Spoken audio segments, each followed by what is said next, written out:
Hello, and welcome to Restoring Hope, the podcast of the Missionaries of the Precious Blood. I'm Patrick Higgins, and today we're joined by Sister Maria Hughes, General Superior of the Adorers of the Blood of Christ, a global community of women religious who live and share the spirituality of the precious blood through education, advocacy, and service. Sister Maria has spent her life answering God's call to love and to serve, following in the footsteps of her congregation's founder, St. Maria de Mattias. Today we'll talk about the Adorers' worldwide mission, the feminine perspective on spirituality, and how Sister Maria and her sisters live the call to care for our dear neighbor in our ever-changing world. Sister Maria, thank you very much for joining us today. Well, thanks for having me. It's nice to be here. Absolutely, absolutely. We're thrilled to have you here, so we're gonna dive right in. Sister Maria, let's start with your personal story, the roots of your vocation, and the road that brought you to lead an international community of adorers. But you grew up in Middletown, Ohio, and No, graduated Middletown, from Pennsylvania. Middle. Oh, good distinction. Okay, thank you very much. All right, you grew up in Middletown, Pennsylvania, and graduated from Bishop McDevitt High School. Is that correct? Yes. How did those early experiences plant the seeds of your vocation? Well, I think what planted the seeds of my vocation are my parents. My parents were very faithful people. When I was born, my father was I guess at the time they called him the sexton of the parish. Took care of all the needs and the maintenance in the parish.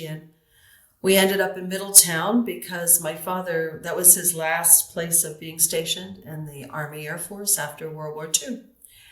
And my sister's 12 years older, and then I came along. And my mother cooked for the priests. So we and the Dominican sisters from Columbus, Ohio, were in my parish. They were our teachers. So my father, in those days, we were always at the convent fixing things, and I was, of the three of us, I have an older sister, a younger brother. I was the one that always wanted to follow my dad around. I wanted to learn how to fix things and do things. And so we'd often end up at the convent with the sisters. And they were always very kind and very welcoming. And there was something about their life that always attracted me. And in the summers, my father would drive them to their summer schools or back to the mother house. And so these poor sisters, I showered them when I was real little. I showered them with all kinds of questions, like did they have hair under their veils, and Okay. all kinds of things. But then later, our sisters, the Dominican sisters, had decided, like many communities, were trying to pull closer to bring resources together. And our parish was the only parish where they had a school in our diocese, in our area. So they left, and my community came. And they had a mother house right in Columbia, Pennsylvania, 30 minutes from my house. And I was involved at that time. I was in high school, and I played the guitar, and we had a youth group. And I got to know our sisters then. And one of the sisters was the sister who was coordinating things. And she invited me.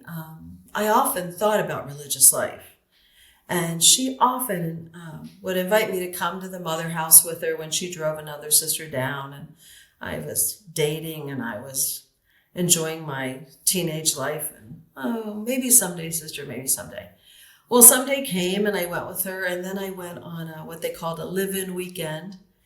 And really being with our sisters, there was a presence about them. Even before they started in our parish, we had the Agnes flood, and Hurricane Agnes came through, and our sisters came and helped with the cleanup. And I remember my mother, who was working in the kitchen. We were cooking for all the victims down in our parish hall, and my mother commenting on this sister that got down on her hands and knees and scrubbed the floor.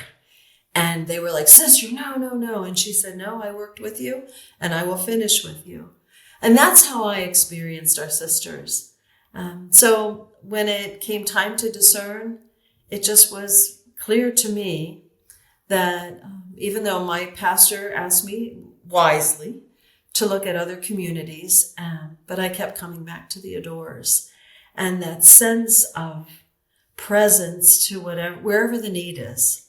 And So here I And am. here you are. Here you are. Okay. All right. Well, that's a fascinating story. So it sounds like you really delved into the order prior to your discernment process, correct? Yeah. I got to know them So, through the sisters. okay, through the sisters. So, as Superior General, how do you see your role in guiding a global congregation through continuity and change? Well, when I was elected in 2023, the theme of the General Assembly at that time was all things new in the blood of Christ. And as a congregation, we were exploring what is it that is ours to do at this time. And so as we continue our mandate, myself and the other sisters on the team with me, we have what we call a direction statement that comes out of our General Assembly. And that's for the 6 years of our mandate. And it calls us to a number of things.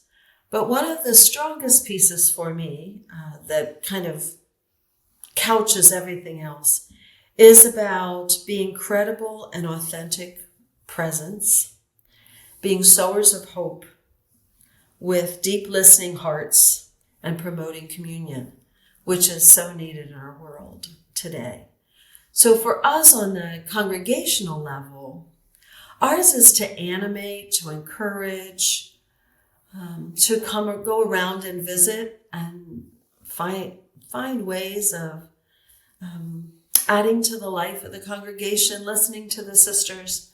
We're divided in what we call regions, which are like provinces all over the world. So during the 6 years, we will visit all the regions and what we call foundations, which are smaller units and delegations and missions, which is about 27 different countries where our sisters are present. And the gift we have is seeing our charism and our spirit alive when we visit our sisters, and any way that we can help. And then to gather us, whether it's all the leaders of the regions or our formators or whoever it is, to bring the congregation together in communion, to carry out this direction statement, this mission, this spirit that St. Maria de Mattias began in 1834. So, sister, would you say, as opposed to orders, obviously religious orders that are composed solely of men, is there a particular feminine perspective on spirituality that the sisters espouse? Well, nothing against my brothers because I find them very relational. Yes. But I do think the feminine perspective of our spirituality is that women, that sense of relationship. Just today in a meeting, one of our team had listened to a video of some kind, and they were talking about the male-female perspective and how the male perspective opens the one drawer, gets what they need, does what he needs to do, and he's out of the drawer. The woman can have 5 drawers open and doing 5 different things and touching into everything and how it connects. And I thought about coming here to this, and I thought, in one sense, I think the feminine perspective is that relational piece. And for us, in particular, women of the blood of Christ, blood being present with those who suffer, but blood for life, how blood gives life and promoting life, is a source of life. The blood that is covenant and relationship and commitment. So maybe that's a bit of the feminine perspective of it all. We also can be direct, and we certainly, as you said, for my congregation, advocacy, but it is in relationship with others, not to go in and do for, but to be with. I was just reading the Pope's new exhortation, and he talks about, and it's a challenge when we go with the poor. Do we go with our Absolutely. agenda and what we Yep. think they need, or do we listen and be where their needs are and listen to them and be transformed by the relationship with the poor? And I think that's always our push, and to be those deep listeners, the communion builders. Well, okay, so that's a great segue, actually. Your direction statement calls for doors to be sowers of hope with deeply listening hearts. So, what does that look like in practice? Well, let me think of a few things maybe that I've seen our sisters about.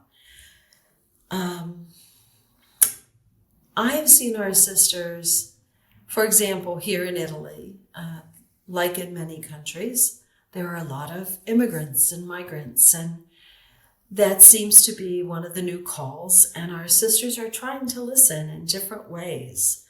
And so they're sometimes taking properties that they've had and collaborating with others to make space, whether it's to come and a space to learn skills, to be enculturated into this new country. In our own house here at the General Aid, we have a collaboration with the San Egidio community. It does a lot of work with the poor and immigrants. And I'm not the first. Over many years, we have had refugee families living in one section of our house. It was a small house for a small part of the house for guests. And so we rehabbed it a little bit. It's very simple. And right now there's two Syrian families. They're related. There's a brother and a sister with their spouse and their children. And once they get situated and things more settled, San Egidio helps them move and get resettled because they're people without a home to go back to. So it's just lovely. There's a little boy, the youngest, there's two teenagers, but the little boy, George, he's catching on very quickly to the Italian. But he doesn't have a sense of us as sisters and titles or anything. So one day I came in through the gate and he was outside with his dad and he's, "Ciao, Maria, ciao, ciao, ciao." I said, "Ciao, George." But, it being a seat of hope, a place, giving what we have. And many in the United States, our sisters, again, a lot with immigrants, a lot with the care of the earth. Our sisters in Poland, in Zagreb and Croatia and Bosnia, our sisters in a country that has been war torn for many years and many times, their presence among people for healing, for hope, our sisters with people who suffer from addictions. I think for us as adorers, our charism is just made to plant seeds of hope. So, Yes, it is. It is. and then the whole idea of deeply listening hearts is, getting out of the way and really listening, Oh, that's a good trying to point. put the voices in my head Yeah. outside and listen to what's right in front of me. And that's for each adorer, for us to do that. Well, you touched on it, and this may be redundant because I think you've probably answered the question. But what do you see as the most pressing global issues that the adorers are called to respond to? Well, it depends on what part of the world, but I think the bottom line is really to help build communion in a very fractured and fragile world, wherever our sisters are. I just was on an email conversation with a sister in the Philippines as the typhoons are going through, and they have a clinic. They work with children who are deaf. They work in parishes. So a lot of displaced people with the typhoons. But so that's before them now. We have sisters who are from Poland who have reached out to Ukraine, who've reached out to Belarus, to in those ways. As I talked about Bosnia, our sisters in Brazil, all along the Amazon. So I think everywhere we go, all the stories we hear, Tanzania right now, just this week, we have a region in Tanzania, and Tanzania had their elections, and that turned into a great unrest in the country, a country that normally is, and the missionaries are also there, that it's very peaceful country in Africa. And so we have some sisters right here in the house. Well, one of the sisters, who's the assistant novice director, got word that her brother was on the way home the night that things erupted, somehow got caught in crossfire and was killed. Her youngest brother. So we have a church that's part of our general aid. So we decided to have Mass and remember him and invite all those from Tanzania who are here in Italy who have distance from their families and communication's difficult. So we gave a space to have liturgy together, and they stayed and talked and shared, and we're so grateful. And for us, we all were crying through the whole Mass as they sang and prayed with all their heart, and they sang their national anthem, all at great attention. And it's another part of the world that's suffering. There's so much polarization, misunderstandings.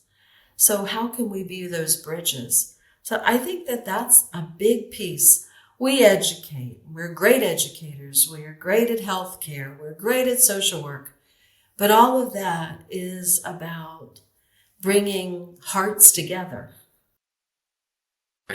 Absolutely. So, sister, let me ask you, how do you find hope, like personally and as a community, in a world that obviously is marked by division and suffering and uncertainty?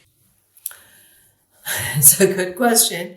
And I'll say it depends on the day of the week, but I think my faith for sure. The Jesus of the Gospels gives me hope. It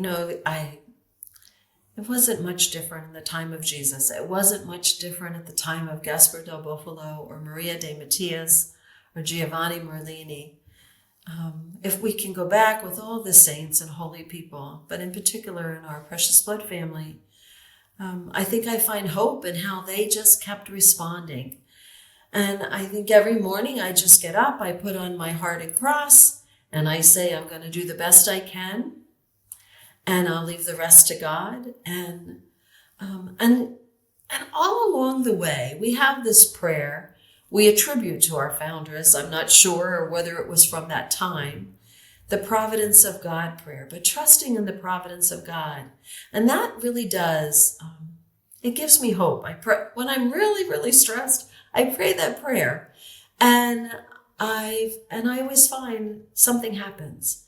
We find the good Samaritans along the way, or something shows up, and it restores hope. I think the hope in just all of us together. Looking around last night in our church was full, and all people of faith just coming to pray for peace and pray for those who have lost or suffered some kind of loss or been impacted. And we were very conscious of Tanzania is one of many places in our world, and probably right outside our door of our church on the streets here in Rome, of those that need healing and hope. So I just find it in being in community with one another. Well, that in itself inspires hope. That story in itself generates hope. So thank you for that. That's encouraging. That's very encouraging. So let me talk about your founder, Sister Saint Maria de Mattias. She was obviously a woman of great courage and passion. How does her example continue to inspire you? Oh, and what a privilege I have to be here. We were founded here in Italy, and our foundation is about an hour away, so we get to go there often. Oh, you do? So Okay. I sit in that chapel thinking, Maria de Mattias sat here. Maria de Mattias struggled for what was right, what was next, what was God asking. And everything you read about Maria, we have many of her letters. She was as human as all of us. And she struggled with having her own confidence. But in all of her letters to the sisters is have courage, have great confidence in God. Trust in the power of the blood of Christ. Go to Mary Most Holy.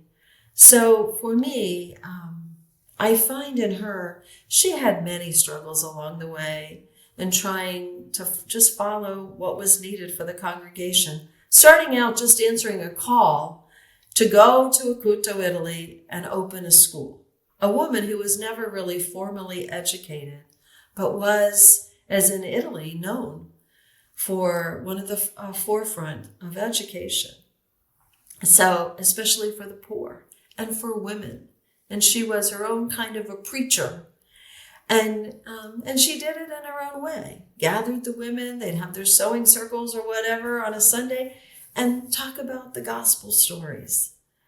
And no one could find fault with her theology because she had a heart that was just connected to God. So often there's a lot of images of her kneeling or standing with her hands open beneath the crucifix. And when I was younger in religious life, that image did not inspire me much. I looked very suffering, like I don't want to suffer that much. But in this position, and in other times in my life, I see that value of the cross isn't the sign of all the suffering. The cross is the sign of the redemption of suffering. What's next is resurrection. It doesn't end with the cross. But the cross, it says, you'll go through this, and Jesus is with you and gives you the courage. So I thank Maria de Mattias for that. We have the body of our foundress in our chapel here. It's a church, actually, that's attached to our general aid. So every day I go past and I talk to her, and I put the congregation back in her hands, and definitely in God's hands. But just knowing that she went through her own struggles, and our congregation is still alive and thriving. So Absolutely, it is. just Yes, yes. So, is there a favorite story or quote from Saint Maria that has shaped your leadership? I don't have it exactly, but it's have great courage and confidence in God. Pray much, and you will see miracles. Well, That's that's my such a paraphrase of powerful it. one. But Yeah, yeah. and you will Okay, see that's miracles. inspirational. Absolutely. So, how do you encourage your younger sisters or those discerning religious life to connect with the legacy of Saint Maria? It doesn't take much. They actually encourage me. um, we just this summer had some sisters here who are near, either have made or near their perpetual profession. And there were about 8 of them here. And every day we were all inspired by them. But they were just, for many of them, it was their first time to be here, to touch the roots of the congregation. And, they've studied the Constitution. They've read the history of the congregation. They've read the stories of Maria de Mattias. But they came with their own life stories of being adorers and what it is in the part of the world where they are. And I find that everywhere we go, as I meet our newer members, they are an inspiration. They connect intergenerationally with our sisters, and they bring the gifts of their own generation and their own insights to where we are now and where we can be. I am the oldest one on our general team. So there's some younger ones on the team with me. So I continue to be inspired every day. I'm going to jump around a bit. The phrase which I found particularly compelling, the phrase "caring for our dear neighbor," kind of very beautifully sums up the ASC approach to your mission. What does that mean to you today, personally? Your personal inspiration from that. The dear neighbor can be anyone. You're the dear neighbor. The dear neighbor is whoever we meet, wherever there's woundedness or need, encounter. Sometimes it's a sister sitting beside me in chapel, at the dinner table. It's the person I meet in the grocery store. We say every person is worth the blood of Christ. So every person we meet. And sometimes the dear neighbor are those people that I struggle to accept. maybe I don't agree with them. Maybe I have a different political view than they do, or a different set of values. But everyone is the dear neighbor. And somewhere in there is the Jesus that I should find, the God. Okay, sister, let me ask you, how do you, and I'm jumping around again, so I apologize. This has been a fascinating conversation. How do the adorers, I guess, create spaces for women's voices, especially those of the younger sisters and lay collaborators, to be heard in decision making? That's a piece we're working on in some parts of the world. They're all young. For example, Tanzania is our youngest region, and I think the oldest of the sisters are in their 60s. I'm from the United States, where we have 100-year-olds. Here in Italy, we have 100-year-olds, but Tanzania, India, they're all younger, much younger. But I think what we try to do, we've really been working very carefully, and it's in the direction statement. We were talking today. We've talked about this in many ways. Before, being synodal was the word, thanks to Pope Francis.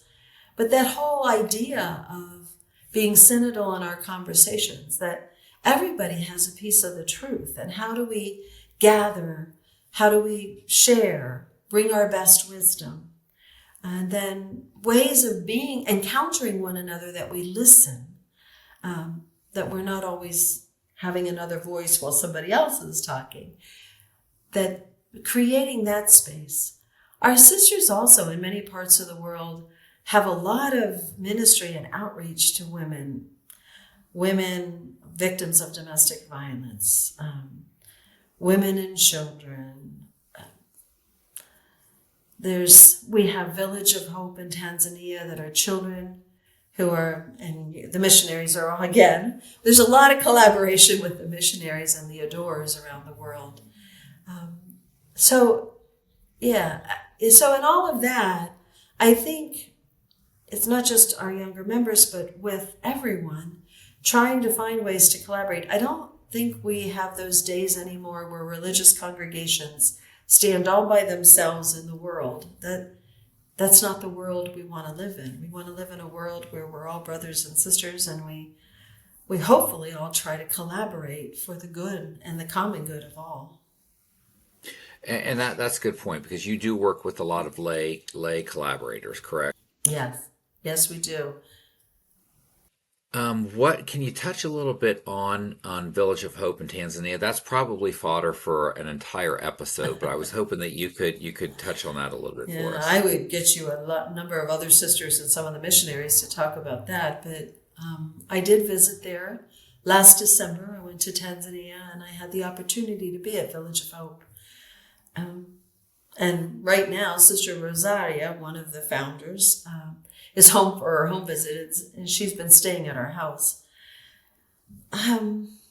What is Village of Hope? Village of Hope, it started at the time of the great AIDS crisis, and children who were left victims from AIDS. Africa was struggling very much, and I don't have the complete history, but one of the missionaries and one of our sisters saw some need, and they started to take in these children and find ways to help them.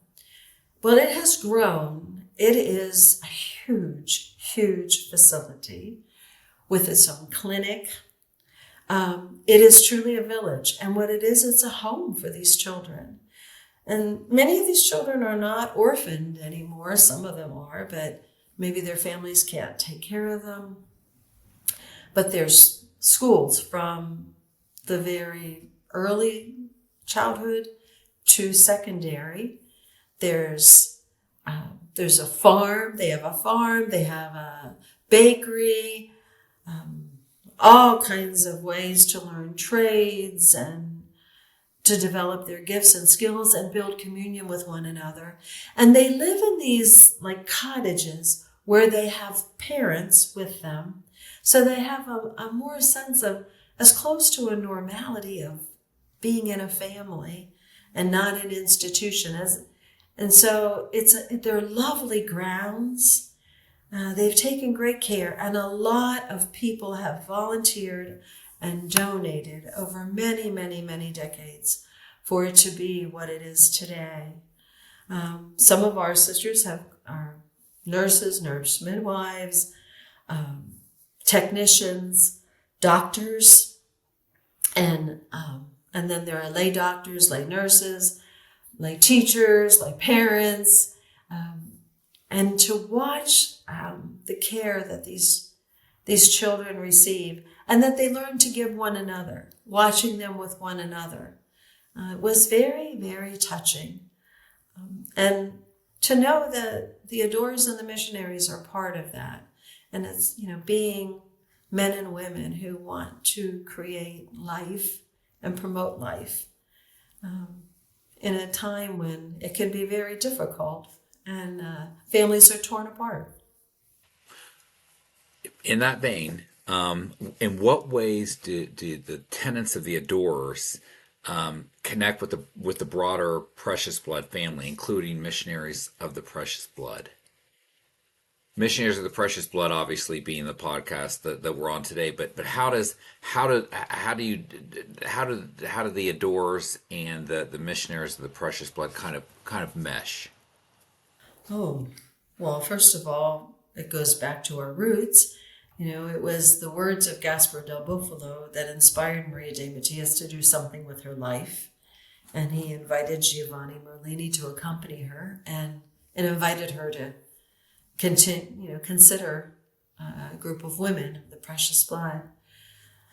I think for us, in many ways, we do a lot of collaboration among us. We have our leaders meet.